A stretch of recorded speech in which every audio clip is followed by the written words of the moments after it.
Salut, c'est Flo. Aujourd'hui, je vais vous expliquer comment oser se jeter à l'eau et comment oser se lancer. Alors pourquoi je vous parle de ça aujourd'hui? Parce que je trouve que oser, c'est la chose la plus difficile à faire. On n'ose pas. On voudrait, mais on n'ose pas parce qu'on a peur de plein de choses. Alors je vous donne un exemple super concret. Vous voyez plein d'amis à vous, quand vous êtes petit, plein d'amis à vous dans une piscine. Et vous, vous n'êtes pas dans l'eau. Vous êtes au bord de la piscine. Vous les regardez. Alors ils jouent, ils s'éclatent, ils s'amusent. Mais vous n'osez pas sauter dans l'eau parce que vous savez que l'eau, elle va être froide et qu'il va falloir un temps d'adaptation. Et puis après, vous serez tout mouillé. Il faudra sortir de là, s'essuyer. Bah du coup, on n'ose pas. On n'ose pas parce qu'on a peur de plonger. Alors qu'on sait très bien qu'on va s'amuser. C'est juste un tout petit temps. Un tout petit temps d'adaptation. Et après, on s'éclate avec ses potes. Mais qu'est-ce qu'on préfère faire? Eh ben, on les regarde et on attend et on n'ose pas. Ce qui est très bête. Donc là, je vais vous expliquer comment faire. Comment faire pour ça et surtout, je vais vous donner deux raisons qui vont vous faire passer à l'action. Alors, la première des raisons, c'est d'éviter de stagner. Donc là, comme je vous reprends l'exemple avec la piscine, bah évitez d'attendre bêtement parce que le temps y passe. Et ce qui va se passer, c'est que si je vais pas dans la piscine avec mes potes au bout d'un moment, la journée elle va passer, mes potes ils vont sortir de l'eau, et moi j'aurais pas eu l'occasion de sauter. J'aurais pas eu l'occasion de jouer avec eux. Donc j'aurais des regrets. Autant éviter ça. Et la deuxième raison, c'est que si vous avez un projet ou un rêve, bah vous pouvez le réaliser en osant. Et vous ne risquez pas, encore une fois, d'avoir des regrets. Si aujourd'hui je fais ce type de vidéo en créant des blogs, c'est parce que j'ai eu un rêve. Je me suis dit, allez, moi je veux apporter de la bonne humeur aux gens. Moi je veux leur montrer comment on réalise un rêve, comment on monte un projet. Et certes, il y a plein de gens qui sont super doués, il y a plein de gens qui ont fait des études sur ce type de sujet, en développement personnel, il y a plein de choses. Mais ça m'empêche pas de le faire quand même, ça m'empêche pas d'aider certaines personnes. Et tant mieux, et je réalise mon rêve. Certes, il y a des étapes, mais il faut le faire. Allez, maintenant je vous explique comment on fait. Alors, je vais vous donner la solution en 6 étapes. Première étape, qu'est-ce que vous risquez si vous ne faites rien? C'est la première des questions à vous poser. Qu'est-ce que vous risquez à rien faire? Qu'est-ce qui se passe dans 1 an, 2 ans, 5 ans?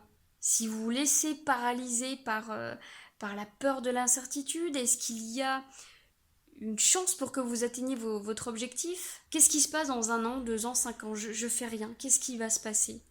Ah, c'est facile, rien. Il va rien se passer du tout. Vous allez vivre exactement la même vie, le même quotidien, le même travail, les mêmes amis, tout pareil. Ça vous convient? Vous voulez rester comme ça? Non? Bah voilà, là vous avez réussi un premier pas qui est le plus important. C'est de se dire non, moi je veux pas, je veux plus de cette vie-là. Moi je veux changer. Je veux tenter ce projet. Je veux passer à autre chose. Ça c'était la première étape. On passe à la deuxième. Posez-vous cette question. Dans le pire des cas, qu'est-ce qui va arriver? Dans le pire des cas, c'est-à-dire la pire des situations. Le projet catastrophe, tout foire. Tout rate complètement. Qu'est-ce qui se passe? Est-ce que vraiment ces impacts ont une importance capitale? Et surtout, imaginons que vous avez un énorme projet où il y a beaucoup d'investissements financiers, et d'un coup vous vous retrouvez sans argent.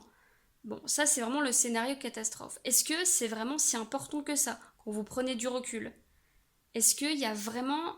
Est-ce que vraiment vous mettez votre vie en danger, on pourrait le dire comme ça? Et surtout, est-ce que ce scénario est réaliste? Est-ce que vraiment tout peut vraiment rater? Est-ce que ça peut rater complètement? C'est réaliste ça ou pas? Alors il y a deux choses à savoir. C'est que dans une prise de décision, vous avez une partie logique, donc ça c'est ce que je viens de vous dire avec ces questions, et il y a une partie émotionnelle. Et là on passe à la troisième étape où je vous parle de l'émotionnel. Vous devez connaître votre pourquoi. Pourquoi vous faites cette chose-là? Pourquoi vous voulez oser vous lancer? Alors votre pourquoi, c'est vraiment la raison profonde qui vous fait passer à l'action. C'est vraiment quelque chose où vous dites, ouais, je fais ça pour ça, c'est hyper important pour moi, c'est vital. C'est vraiment vital.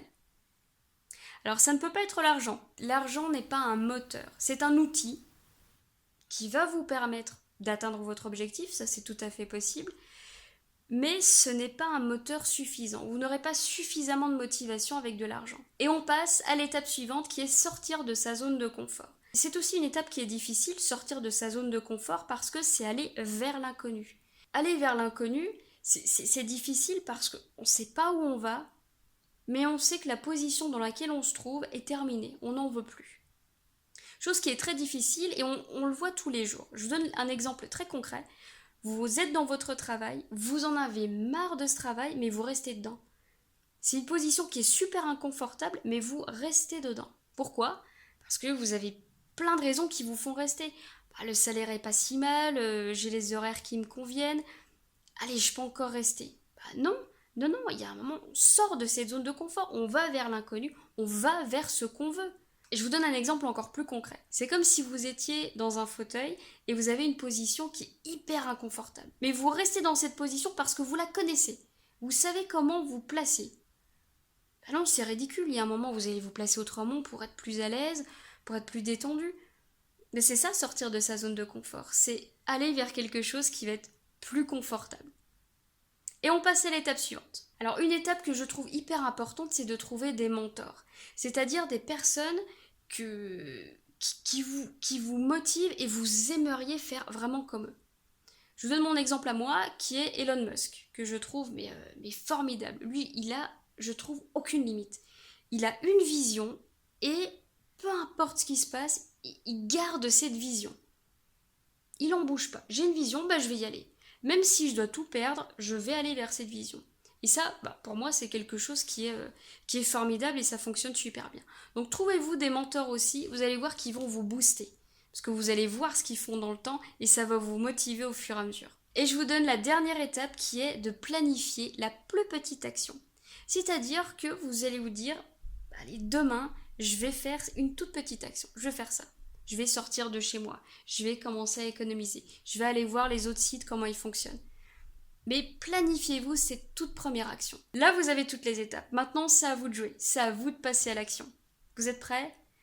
Dites-moi si vous êtes prêts dans les commentaires. Likez ma vidéo et n'oubliez pas de vous abonner à la chaîne pour ne rater aucun de nos articles. À bientôt!